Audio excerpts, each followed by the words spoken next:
شیطنت‌های امارات درباره جزایر سگانی ایرانی به تازگی وارد مرحله جدیدی شده و پای دولت‌های غربی رو هم بهش باز کردند. موضوعی که باعث شده این بار در تاریخ‌دون به دنبال یک بررسی تاریخی درباره این موضوع بریم. طی چند روز گذشته خبر مربوط به حمایت اتحادیه اروپا از ادعای واهی امارات درباره جزایر ایرانی خلیج فارس بر روی سایت‌های خبری قرار گرفته است. این ادعا البته چیز تازه‌ای نیست و بارها از سوی این کشور تازه تأسیس و همینطور اعضای شورای موسوم به همکاری خلیج فارس تکرار شده.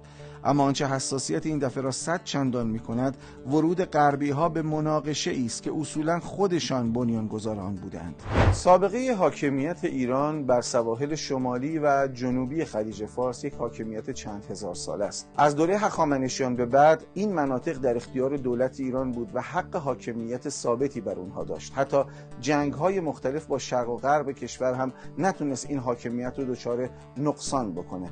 به همین دلیل در طول تاریخ این فضا و فضای اطراف اون و خلیج راهبردی بین اون با نام خلیج فارس مشهور شد و در منابع تاریخی با عناوینی مانند سینوس پرسیکوس، بحر فارس، دریای پارس و نهایتاً در دوره ما خلیج فارس شناخته شد. با این حال در دوره‌های متأخر، یعنی دوره‌های نزدیک به ما، برخی ادعاها و فعالیت‌های استعماری باعث شد که ادعاهایی خلاف این جهت در منطقه خلیج فارس شکل بگیره و کشورهایی مثل امارات که عمرشون از بسیاری از مخاطب‌های این برنامه کمتره، ادعاهایی مانند مالکیت جزایر سگانه رو مطرح بکنند. ما در این برنامه به دنبال بررسی تاریخی این ادعا هستیم.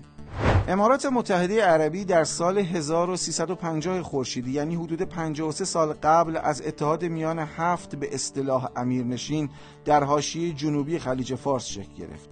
قرار بود امیرنشین قطر هم یکی از این امارت‌ها باشد، اما امرای قطری آبشان با بقیه در یک جو نرفت. بنابراین تا پیش از سال 1350 خورشیدی اصولاً کشوری به نام امارات وجود نداشت که ادعایی هم وجود داشته باشد.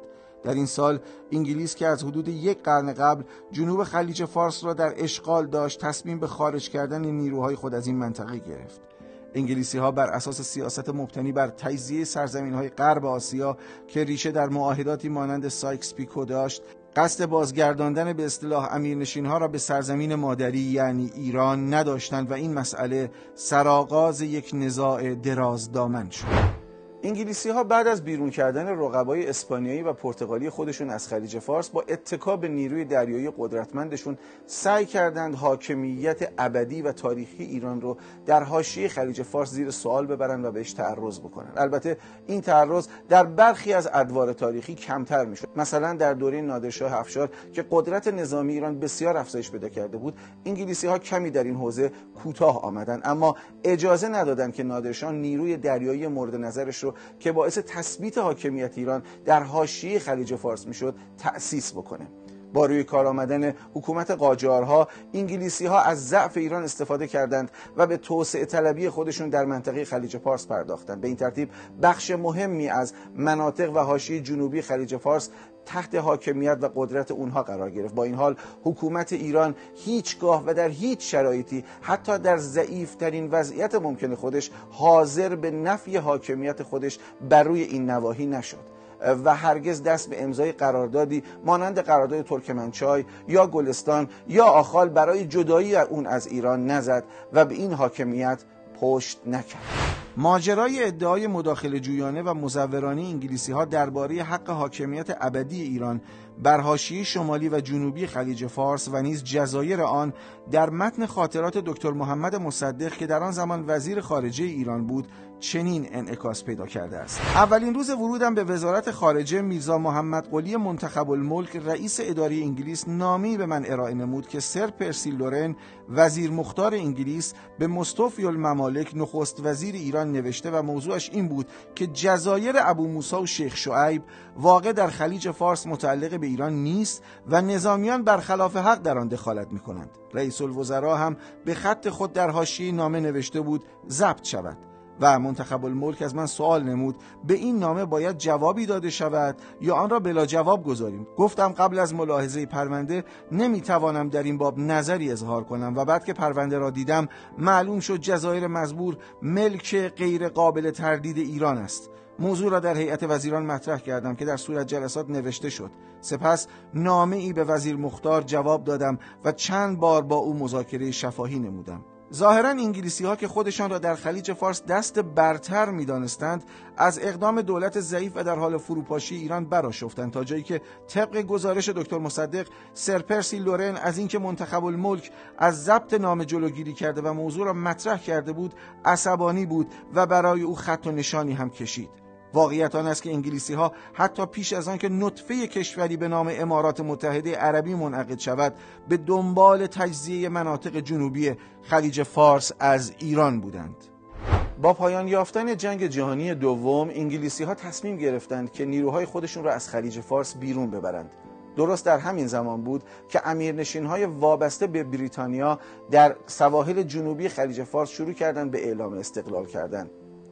ابتدا امارات متشکل از 7 امیرنشین مستقل اعلام شد و در پی اون قطر هم اعلام استقلال کرد. اما بحرین به عنوان استان 14 ایران به این راحتی نمیتونست مستقل بشه و برای همین مقدماتی برای این کار لازم بود. شاه در قبال یک معامله پذیرفت که استقلال بحرین رو به رسمیت بشناسه و تمامیت ارضی ایران رو نادیده بگیره و حتی سخنرانی‌های محدود تعدادی از اعضای حزب پانیرانیست در مجلس شورای ملی هم نتونست نظر او رو نسبت به این قضیه تغییر بده. و بنا به چنین ملاحظاتی بود که به موجب تصویبنامه دولت وقت بحرین استان 14 میهن ما اعلام گردید و نیز بنا به چنین ملاحظاتی است که در گزارش‌های وزارت خارجه تصریح گردیده است. این جمله است که در تمام گزارش‌ها و کتاب وزارت خارجه منعکسه: بحرین از زمان هخامنشیان که به عنوان یکی از توابع استان پارس اداره می‌شده تا به امروز همیشه جزء لاینفک شاهنشاهی ایران بوده است. انگلیسی ها برای حفظ پرستیژ محمد رضا پهلوی به او پیشنهاد دادند که استقلال بحرین رو به رسمیت بشناسه و در عوض انگلیسی ها هم حق حاکمیت ایران بر جزایر سگانه رو به رسمیت بشناسن. همون حق حاکمیتی که حتی ضعیفترین دولت تاریخ معاصر ایران حاضر نبود اون رو نفی بکنه. به این ترتیب در مرداد ماه سال 1350 بحرین اعلام استقلال کرد و ساعتی بعد هم نیروهای ایرانی به صورت سمبولیک وارد جزیره ابو موسی شدند.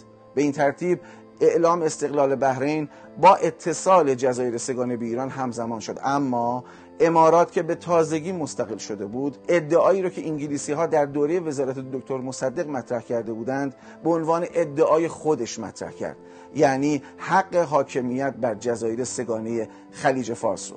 موضوع جالبش اینجاست که زمانی که انگلیسی ها با محمد رضا پهلوی معامله کردند هنوز کشور امارات به وجود نیامده بود که بخواد چنین ادعایی رو مطرح بکنه. با این حال طی چند دهه اخیر اماراتی ها با استفاده از فضای سیاسی به وجود آمده در سطح بین المللی بارها و بارها این ادعای گزاف رو مطرح کردند و سعی کردند با استفاده از فشارهای بین المللی امتیازاتی از ایران بگیرند، غافل از اینکه از ایرانی ها امتیاز گرفتن غیر ممکنه.